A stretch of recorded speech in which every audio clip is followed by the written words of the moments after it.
Gracias por la oportunidad de llevar hasta ustedes parte de la investigación que hacemos en Laboratorio de Citogenética con relación al registro de anemia de Fanconi de México. Entonces, me dicen si ya hay opción. Perfecto. Muy bien, bien. Entonces, vamos a eh, dedicar estos minutos siguientes en ver cuáles son los conocimientos generados tras analizar con detalle y mucha eh, exhaustividad la piel de las personas con anemia de Fanconi. Entonces, como ya les explicó la doctora Benilde García de Teresa, pues la anemia de Fanconi es una enfermedad que puede tener muchas caras, ¿no?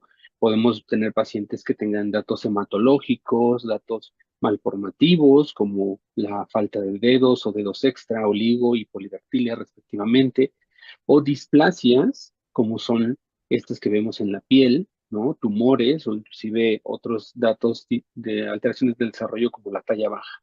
Entonces, concebimos a la anemia Fanconi como un síndrome con una alta heterogeneidad fenotípica y que básicamente afecta a todas las partes del cuerpo humano.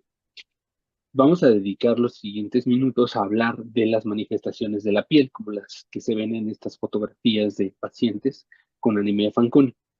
Y ahora me he hecho unos años para atrás, casi 100 años, y entonces les digo que estas manifestaciones además son históricamente importantes, porque el doctor Guido Fanconi, que fue la primera persona que describió casos con anemia de Fanconi, en el reporte de tres hermanos que tenían falla medular, específicamente anemia macrocítica, talla baja, hipoplasia testicular, también reportó que tenían anomalías pigmentarias de la piel. Entonces, desde el primer reporte de anemia de Fanconi ya se había caracterizado este tipo de anomalías. Ahora, hablando de la piel, sabemos que este es el órgano más grande de todo el cuerpo, requiere muchos cuidados, pero es una ventana de oportunidad, no solo para anemia de Fanconi, para muchísimas enfermedades, el darnos cuenta de el echar ojos hacia la piel, porque cuando analizamos con lupa la piel, específicamente en pacientes con anemia de Fanconi, podemos encontrar datos que nos orienten al diagnóstico, que nos permitan eh, como sospechar anemia de Fanconi en un contexto de falla medular, como una anemia, trombocitopenia, leucopenia o un tumor como de los que les habló el doctor Alfredo Rodríguez, tumor de Wilms o de células escamosas. Entonces, estos datos son muy accesibles a la exploración física, porque cuando nosotros revisamos un paciente en el consultorio desde la primera vez, podemos hacer este análisis sin mayor necesidad de especialización, ni tampoco con necesidad de algún estudio costoso o alguna maquinaria específica. Vamos a describir cada una de estas alteraciones que ustedes pueden ver aquí. Estas son fotografías de pacientes con anemia de Fanconi, donde se pueden ver estas lesiones que son máculas o manchas. De este lado podemos ver tumores. Lo voy a señalar sí, con el láser. Acá tenemos tumores. Y acá podemos ver caras de dos pacientes con anemia de Fanconi que tienen alteraciones pigmentarias que ahorita describiré con más detalle. Ahora, también la doctora García de Teresa ya les dijo que existen dos acrónimos específicos para anemia de Fanconi, bueno, muy útiles, mejor dicho, para anemia de Fanconi, pero uno muy específico de anemia de Fanconi es el acrónimo FENOS. Este fue creado en 2016 por las doctoras Alter y Giri, buscando agrupar anomalías frecuentes en anemia de Fanconi que no eran parte de Bacter, que es el acrónimo que primeramente se asoció con anemia de Fanconi con respecto al espectro de alteraciones del desarrollo físico. Este, como les dijo la doctora, incluye anomalías pigmentarias de la piel, y eso es la P, microcefalia, alteraciones oftalmológicas, estructurales del sistema nervioso central, auditivas, ya sea estructurales o funcionales, y talla baja. Cuando nosotros analizamos la literatura buscando los reportes de todos los casos con anemia de Fanconi corroborados por genotipificación, es decir, donde sabemos cuál es el gen que está causando la enfermedad, y hacemos una gráfica de frecuencias, podemos ver que hasta casi el 80% de los pacientes tienen al menos una alteración, como viene aquí en la barra gris.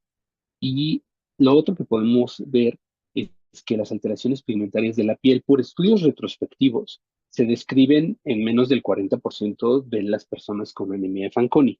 Esto hay que aclarar totalmente que puede tener un sesgo, o sea, un subreporte, ya que si no se evaluó completamente al paciente o pues se omitió en el reporte del caso que está descrito en la literatura, nosotros asumimos que no lo tenía, pero no necesariamente.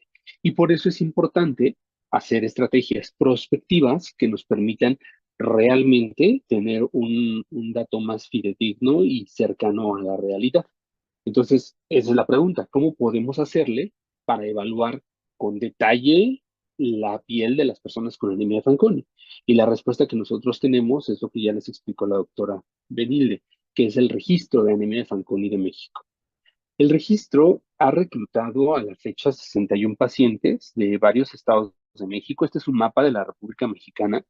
Estos son cada uno de los que está delineado por negro, es un estado que es como un departamento o una provincia, depende del país donde estén. Y lo que nos podemos ver es que hay algunos estados que están en blanco porque aún no hemos reclutado pacientes en esos lugares. Eso no quiere decir que no haya, más bien todavía no los tenemos incluidas o incluidos en el registro. Y lo que pueden ver es como un mapa de calor. Entre más oscuro sea el azul, quiere decir que hay mayor número de pacientes en ese estado. Lo más oscuro se ve aquí en lo que es la Ciudad de México y el Estado de México, que son los estados más densamente poblados del país de México. Entonces eso hace mucha lógica, ¿no? Y aquí pueden ver la cara de varias personas que son parte del registro de anemia de Fanconi. Ahora, analizando y viendo cómo podríamos hacer para estandarizar la evaluación dermatológica, se estableció un esfuerzo colaborativo con el Departamento de Dermatología Pediátrica del Instituto Nacional de Pediatría, específicamente la doctora Marín Marzáez, y con la doctora Andrea Venegas como su tesis de alta especialidad, se diseñó una lista de cotejo para ir haciendo el checklist, así, tun, tun, tun, tun, de toda la piel, de forma exhaustiva, estandarizada y homogénea. Entonces revisamos a las personas incluidas en el registro con lupa, literalmente, y caracterizamos las anomalías pigmentarias de la piel. Nosotros analizamos la piel de 52 personas, no son las 61 personas del registro, porque no todas desafortunadamente han tenido la evaluación dermatológica hasta el momento. La mediana de edad de estas personas fue de 12 años y, pero revisamos pacientes muy, muy pequeñitos hasta pacientes de casi 30 años. La mediana de edad al diagnóstico es de 5.5 años, o sea, de diagnóstico de anemia de Fanconi, y encontramos que no había diferencias entre masculinos y femeninos. Ahora bien, una de las preguntas que nosotros les hicimos al momento de hacer la evaluación, cuando les preguntábamos nombre, fecha de nacimiento y algunos otros datos de la ficha de identificación o antecedentes, fue si ya habían notado alguna alteración de la piel antes del diagnóstico de anemia de Fanconi. Y esto es un dato muy interesante porque el 67% de las familias nos dijo que sí. Entonces, quiere decir que es un dato que antes de la falla medular, antes de que empiecen con trombocitopenia, con anemia o con algún tumor, puede ser ya está presente y entonces puede ser utilizado como una herramienta diagnóstica. Ahora bien, les decía yo que la mediana de edad del diagnóstico de nuestra muestra es de 5.5 años, que se ubica aquí, y en la literatura la mediana de edad de diagnóstico es de 7 años. Entonces tenemos una edad un poco menor y lo que nosotros creemos es que esto puede ser debido a que muchos de los pacientes vienen por sospechas de alteraciones del desarrollo físico, no tanto alteraciones, bueno, sí alteraciones hematológicas, pero tenemos algunos pacientes que inclusive antes de que presenten datos hematológicos, nos envían la muestra para realizar aberraciones cromosómicas por datos dismorfológicos. Y esos pues son presentes al nacimiento, la mayoría son anomalías congénitas, entonces eso puede mover un poco la curva hacia la izquierda. Ahora bien, yo ya les había dicho, y la doctora Benilde y la doctora Sara también les hablaron de esto, de las anomalías bacterifenos y cómo se presentan a lo largo de la vida. Entonces, resaltando nuevamente, aquí tenemos las anomalías pigmentarias de la piel y vean que son 37% de la literatura lo describe. Y ninguna de las anomalías, ni de Bacter, ni de Fenos, ni otras, llegan al 50%. Ahora bien, cuando nosotros hacemos este mismo análisis en la población de pacientes del registro anemia de Fanconi de México, vean los porcentajes para fenos, ¿no? Como les dijo la doctora, pues las anomalías pigmentarias de la piel están básicamente en el 100%, el 98% de las personas del registro, o sea, de las 52 personas que evaluamos, solo un paciente no tenía anomalías de la piel. Y tengo que señalar que es un paciente que tenía 2 meses de edad, no, perdón, 6 meses de edad cuando lo revisamos. Entonces es una persona todavía muy, muy joven. Lo que probablemente pueda pasar es que conforme avance la edad aparezcan las anomalías dermatológicas, pero bueno, es casi cercano al 100%. El 100% tenían manifestaciones oftalmológicas como tosis o fisuras palpebrales asimétricas, dirigidas hacia arriba, dirigidas hacia abajo o cortas. Y vean, muchos de los parámetros de Fenos superan el 50%. Entonces, la lección, la moraleja de esto es que si revisamos intencionadamente los hallazgos, los vamos a encontrar. No es que no estén presentes. Dentro de las anomalías pigmentarias dermatológicas, las más frecuentes fueron las anomalías pigmentarias. Fueron incluidas máculas hiperpigmentadas, máculas hipopigmentadas, que es la siguiente en frecuencia, hiperpigmentación periorificial, unos tumores que hallamos se catalogaron histopatológicamente como acantomas e hiperpigmentación generalizada. Entonces voy a hablarles de los primeros cuatro. Las máculas hiperpigmentadas fueron la anomalía más frecuente. Se vio en el 96% de las personas que nosotros revisamos. Y son como las que se ven en las fotografías que les muestro a la derecha. En total, revisamos 560 manchas. Eh, la mediana de manchas por paciente fue de 13, pero había pacientes pues, que no tenían ninguna y hubo una persona que tuvo 62 máculas hiperpigmentadas y el tamaño era de más o menos la mediana de 1 centímetro. Ahora, lo que nosotros también hicimos es ver dónde encontrábamos más estas máculas. Vimos que el 88% de los pacientes o de las lesiones se encontraban en tórax posterior, el 63 y 68% en tórax anterior y abdomen, el 66% en miembros inferiores y con menor frecuencia en miembros superiores, en cara y cuello, que es 31 y 17%. Esto es importante porque muchas de las veces en las consultas del día a día o en la consulta de pediatría o de medicina de primer contacto, no se revisa toda la piel del paciente. Entonces, aunque el paciente llegue con trombocitopenia, pero si no se revisa el tórax posterior, el tórax anterior, el abdomen, pues no se pueden caracterizar estas anomalías que a un hematólogo o hematóloga o pediatra tendrían que hacer sospechar de anemia de Fanconi en el contexto de una falla medular, ¿no? O inclusive talla baja más manchas hiperpigmentadas. El segundo, perdón, antes de esto, otra anomalía, esta anomalía de las máculas hiperpigmentadas es importante como desmenuzar como las características de los límites de la lesión, porque hay otra enfermedad que es más frecuente que anemia Fanconi, es la neurofibromatosis tipo 1, cuya frecuencia es más o menos de 1 en 3.500 personas. Eh, el 10% de las personas del registro, es decir, 6 pacientes, nos comentaron que antes de que les hicieran el diagnóstico de anemia Fanconi les habían dicho que un posible diagnóstico era neurofibromatosis tipo 1. Y esto era por las manchas hiperpigmentadas, que yo les decía que en el 67% de las familias las habían hallado antes del diagnóstico de anemia de Fanconi. Estas que se ven aquí a la izquierda son manchas de anemia de Fanconi. Entonces, quiero que llamar su atención a las manchas. Primero, en la fotografía 1, pues inclusive es difícil ver, digo, yo aquí lo veo mejor porque es la computadora directa, y a lo mejor para ustedes es más difícil ver esta lesión, que tiene bordes muy irregulares y muy mal definidos. Y la fotografía 2 igual, o sea, estas lesiones son como si fueran como archipiélagos, muchas, muchas islas pequeñitas. Y cuando nosotros comparamos estas máculas con las máculas de neurofibromatosis tipo 1 clásicas, creo que podemos notar una diferencia importante. A la derecha, o sea, la fotografía 3 y la fotografía 4 son pacientes con neurofibromatosis tipo 1. cuyos límites en las máculas son bien definidos, muy homogéneos y son más bien como ovaladas las máculas.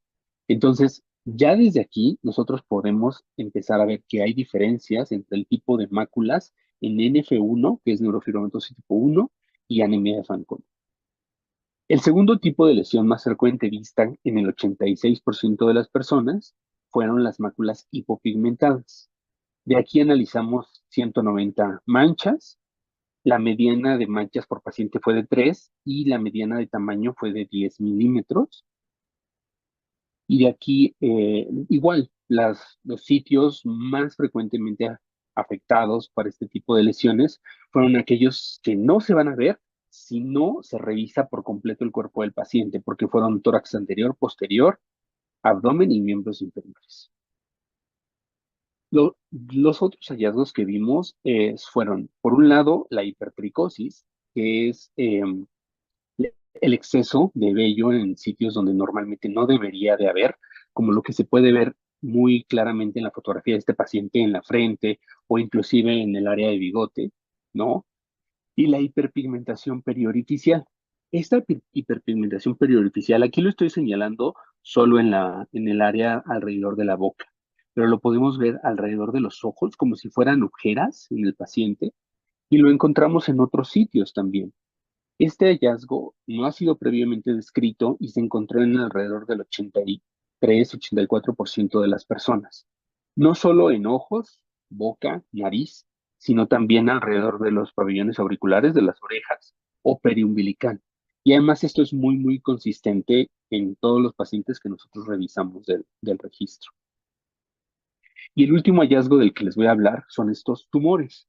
Cuando empezamos a revisar la piel con detalle, notamos, junto con las colaboradoras de Derma, que en las axilas, porque fue donde primeramente lo vimos, había estos crecimientos que tienen volumen, o sea, no son manchas como las que les había mostrado, o sea, cuando uno toca las manchas no se siente nada porque no tienen relieve, estos tienen relieve, entonces son tumores que encontramos en sitios de fricción como axilas, ingles, parte anterior del antebrazo. Se revisaron 230 tumores con una mediana de 4 tumores por paciente y se vieron en el 60% de las personas del registro.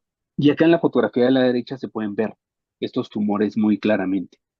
Estos se hallaron en axilas, como les decía, en ingle, en fosas popliteas cubital y algunos en parte anterior del antebrazo o en el cuello.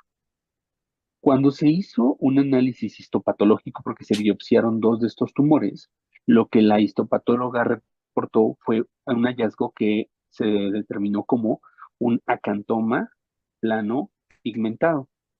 Y esto es un tumor benigno, ¿no? Creo que es importante resaltar porque seguramente, o sea, las personas que están viendo ahorita la charla y que tienen anemia de Fanconi probablemente puedan tener estas lesiones que se ven en más de la mitad de las personas con anemia de Fanconi. Estos son tumores benignos, no se han visto asociados con el desarrollo de alguna malignidad, no están bien caracterizados y nos hace falta hacer investigación y acá hago hincapié en todo lo que ya se ha dicho a lo largo de las charlas. Tenemos que hacer investigación y creo que la alianza con todas las personas con anemia de Fanconi y otras enfermedades genéticas es importante, o sea, que las y los pacientes estén conscientes, las familias, de que la investigación médica y clínica primero es primordial para el avance de la medicina y depende mucho de las personas y de las familias.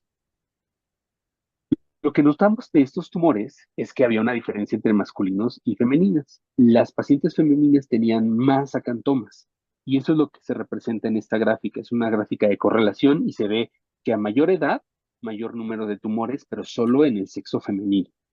Entonces, lo que nosotros postulamos es que esto pueda tener un efecto hormonal. En general, todas estas son los hallazgos más claros que nosotros hemos visto en anemia Fanconi, entonces les dejo mensajes para casa, ¿no? Uno es que las alteraciones de la piel son clásicas de AF, ya las describió el doctor Guido Fanconi en 1927 y son parte de FENOS. Dos, que los estudios retrospectivos se quedan cortos porque hay un subregistro, solo el 37% de los pacientes tendrían anomalías de la piel si nos quedáramos con estos datos. La mayoría de las familias habían notado alteraciones dermatológicas antes del diagnóstico de anemia de Fanconi e inclusive se había sospechado de neurofibromatosis tipo 1 en varios casos. Cuando miramos con lupa la piel, encontramos que básicamente la totalidad de los pacientes tienen algún dato dermatológico, una mancha, una cantoma, la hiperpigmentación alrededor de los ojos, de la boca. Los acantomas, que pueden resultar un poco abrumadores, porque hemos visto que crecen y aumentan en el número, principalmente en la adolescencia, en femeninas, son tumores benignos que requieren más estudios, pero que al momento podemos quedarnos tranquilos y que la piel es un órgano muy, muy accesible que revela datos para una sospecha temprana de anemia de Fanconi, que es uno de los objetivos de la investigación que nosotros hacemos en el INP, lograr que el diagnóstico de la anemia de Fanconi sea lo antes posible y además disminuir la odisea diagnóstica que tienen las familias con anemia de Fanconi. Y pues no me queda más que agradecer y decir que pues el poder de los pacientes es innegable y enorme. Agradezco a todos los pacientes que ya no están con nosotros, pero que sí, su colaboración, sus aportaciones, sus sonrisas y todo lo que nos brindaron a lo largo de todo el tiempo que nos conocimos, nada de esto sería posible. Y finalmente a todas las personas que hacen posible esto dentro del laboratorio de citogenética y nuestros colaboradores externos. Muchas gracias.